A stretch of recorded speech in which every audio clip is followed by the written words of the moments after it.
করিম। শ্রদ্ধেয় সভাপতি জাতির দিশারি হযরত উলামায়ে কেরাম, আশা করি আপনারা আমার বর্তমান অসুস্থতার কথা জেনে থাকবেন, যে কারণে উঠা বসা চলাফেরা ও বক্তব্য প্রদান করা আমার জন্য খুবই কষ্টকর। তাই আমি সম্মেলনের গুরুত্বের দিকে লক্ষ্য করে অত্যন্ত কষ্ট করে আপনাদের খেদমতে হাজির হয়েছি এবং আমার বক্তব্যটি লিখে এনে আপনাদের সামনে পাঠ করার ব্যবস্থা করেছি।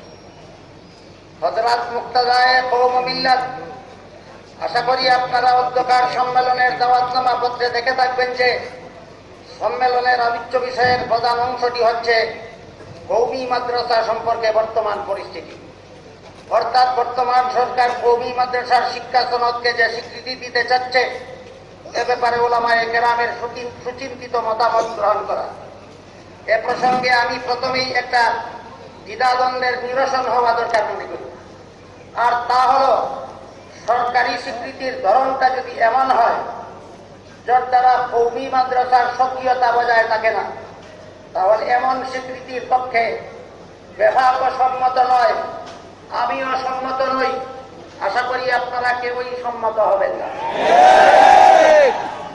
আর যদি কওমি মাদ্রাসার সক্রিয়তা বজায় রেখে স্বীকৃতি পাওয়া যায় তাহলে এটা নেওয়া যেতে পারে বলে আমি মনে করি এবং আশা করি এ শর্ত সাপেক্ষে বিভাগ স্বীকৃতির ব্যাপারে সম্মত হবে, আপনারা অসম্মত হবে। আর কওমি মাদ্রাসার সক্রিয়তা বলতে কি বোঝায়? কওমি মাদ্রাসার সক্রিয়তা বোঝাটা আমাদের অনেকের মুখে উচ্চারিত হচ্ছে, কিন্তু হয়তো কারো কাছে বিষয়টা অস্পষ্ট থাকতে পারে যে কওমি মাদ্রাসার সক্রিয়তা বলতে কি বোঝায়। এ প্রশ্নের সংক্ষিপ্ত জবাবে আমি বলতে চাই, ভারতের দারুল উলুম দেওবন্দ মাদ্রাসা হচ্ছে সমস্ত কওমি মাদ্রাসার মডেল, আর দেওবন্দ মাদ্রাসার শিক্ষা ব্যবস্থার অনুসারী সমস্ত মাদ্রাসাগুলিকেই কওমি মাদ্রাসা বলা হয়। সেই দারুল উলুম দেওবন্দ মাদ্রাসার অষ্টমূল নীতিই হচ্ছে সেই দারুল উলুম দেওবন্দ মাদ্রাসার অষ্টমূল নীতিই হচ্ছে কওমি মাদ্রাসার সক্রিয়তা। এসব মাদ্রাসা যেহেতু জনগণের স্বতঃস্ফূর্তভাবে প্রদত্ত আর্থিক অনুদানে এবং কওমি শিক্ষিত আলেমগণের তত্ত্বাবধানেই চলে, তাই এখানে নিয়মিতভাবে কোনো সরকারি অনুদানও নেওয়া হবে না এবং সরকারি তত্ত্বাবধানেও চলবে না। কওমি মাদ্রাসার সক্রিয়তা বলতে অতি সংক্ষেপে এটাই বোঝায়। এমন অবস্থায় প্রশ্ন আসতে পারে যে তাহলে সরকার কোন স্বার্থে কওমি সনদের স্বীকৃতি দেবে?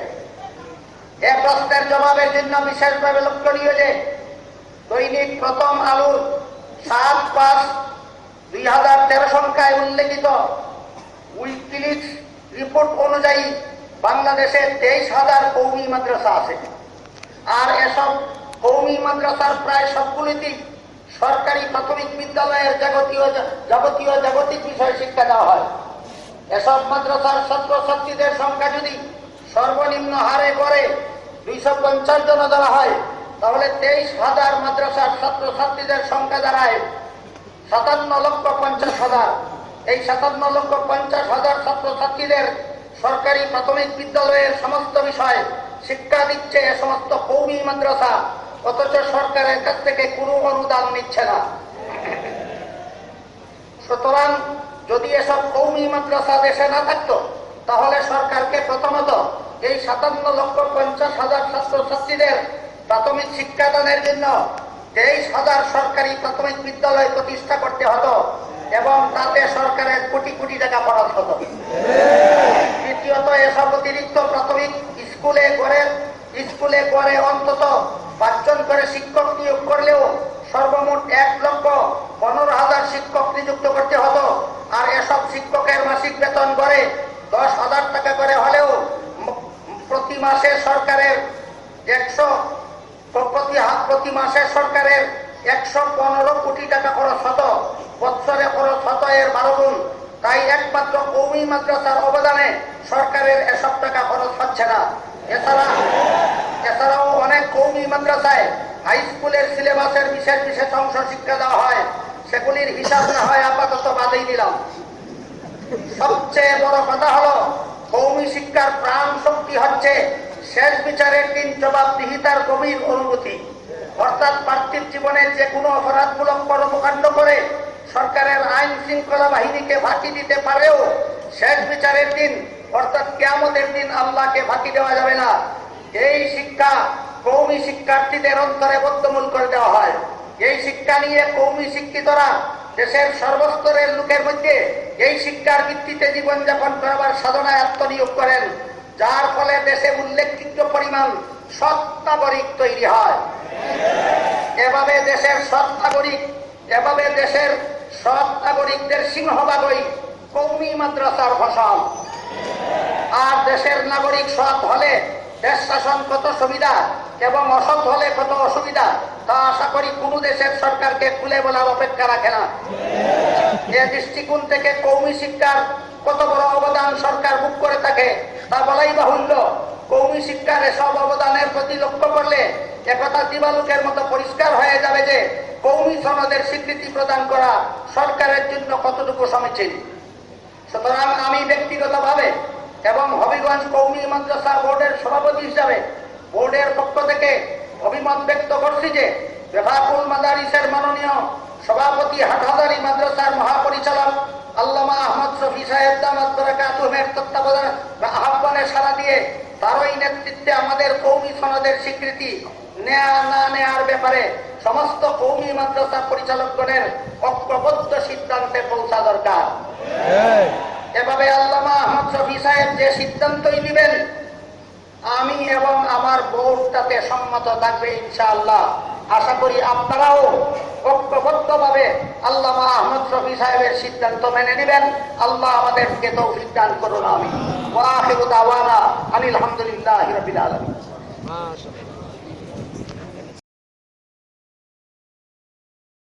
رب العالمين والصلاة والسلام على سيد المرسلين أما بعد বেফাকুল মাদারিসিল আরাবিয়ার আয়োজিত আজকের এই ওলামা মাশায়েখ সম্মেলনে সংক্ষিপ্তভাবে চারটি কথা বলতে চাই। এক নম্বর হলো আমরা বর্তমান প্রজন্ম এদেশের কওমি মাদ্রাসার স্বকীয়তা অক্ষুণ্ণ দেখতে চাই।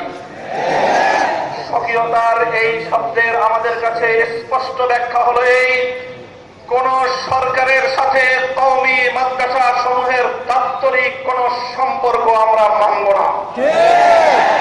দুই নম্বর কথা হলো আমরা ঐক্য চাই, আমরা ঐক্য চাই, আমরা ঐক্য চাই। আমরা আমাদের বড়দেরকে দুই মঞ্চে বিভক্ত দেখতে চাই না।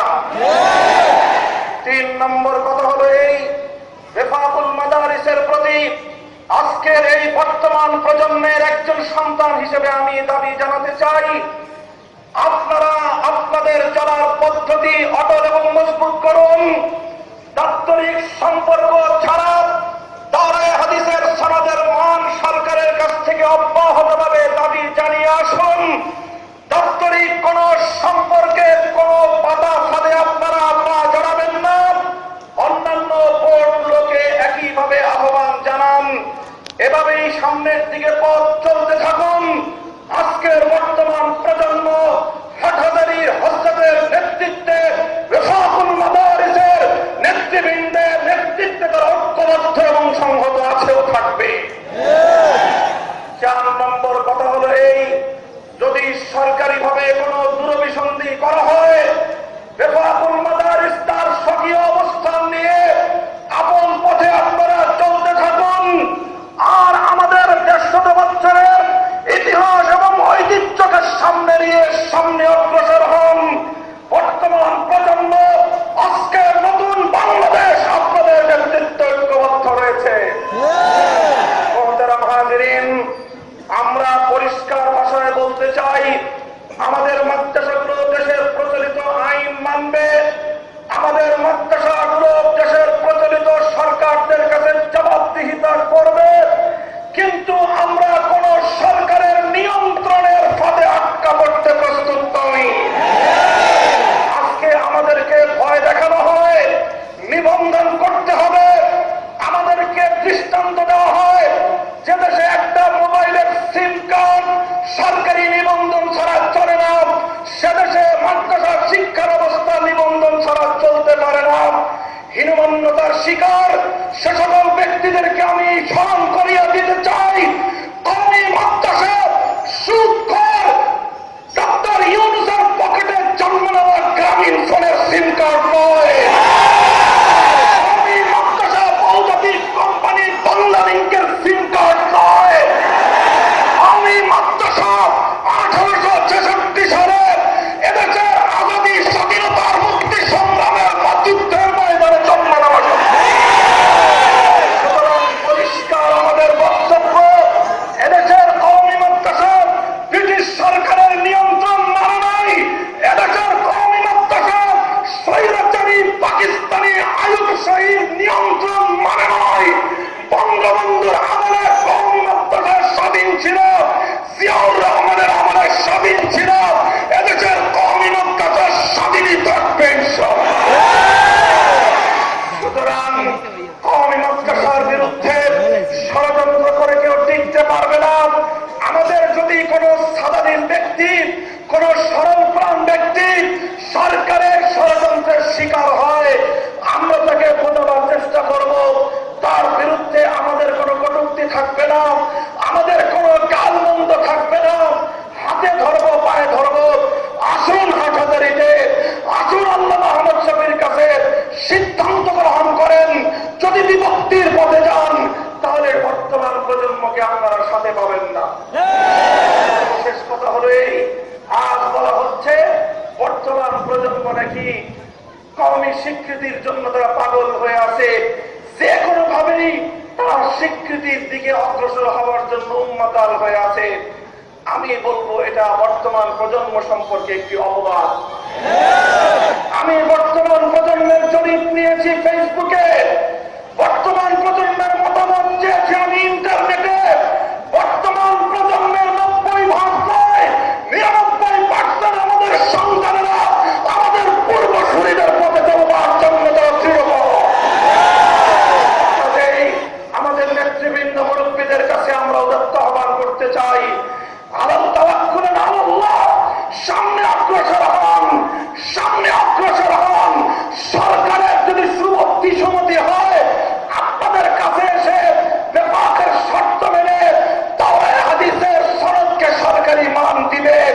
আর যদি কোনো দুরভিসন্ধি থাকে সরকারকে আমি বলবো এই আগুন নিয়ে ছিনিমিনি খেলবার চেষ্টা করবেন না। কওমি মাদ্রাসা 55,000 বর্গ মাইলে শেকড় ছড়িয়ে আছে। এই জায়গায় আঘাত করলে গোটা বাংলাদেশে আগুন জ্বলবে, আগুন জ্বলবে, আগুন জ্বলবে ইনশাআল্লাহ।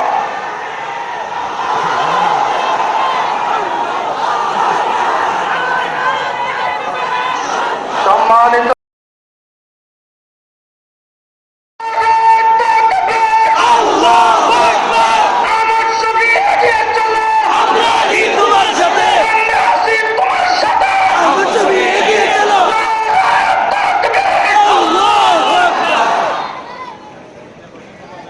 نحمده ونصلي على رسوله الكريم أما بعد فقد قال عمر رضي الله عنه يهدم الإسلام زولة العالم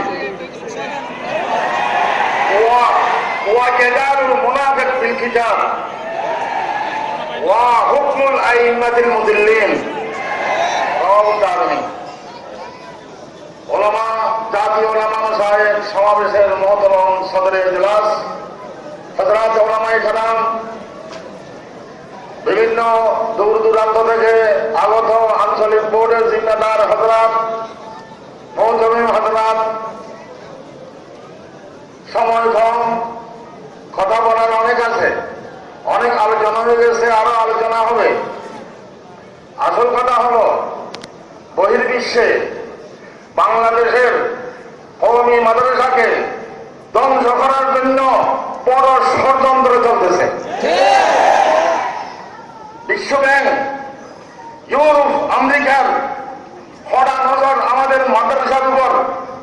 তারা ষড়যন্ত্র করিয়া বাংলাদেশের কওমি মাদ্রাসাকে উৎখাত করতে চায়, নির্মূল করতে চায়। এই সুবাদে আওয়াজ উঠে গেছে বাংলাদেশের কওমি মাদ্রাসাকে স্বীকৃতির নামে নিয়ন্ত্রণ করা। পরিষ্কার বলা হয় লিখিত বয়ানে ওলামা হযরত বলেছেন, যদি বাংলাদেশের কওমি মাদ্রাসাকে স্বীকৃতির নামে নিয়ন্ত্রণ করা হয়, নিবন্ধন মুক্ত করা হয় এবং সেরকম স্বীকৃতি যারা গ্রহণ করবে তারা জাতীয় গাদ্দার,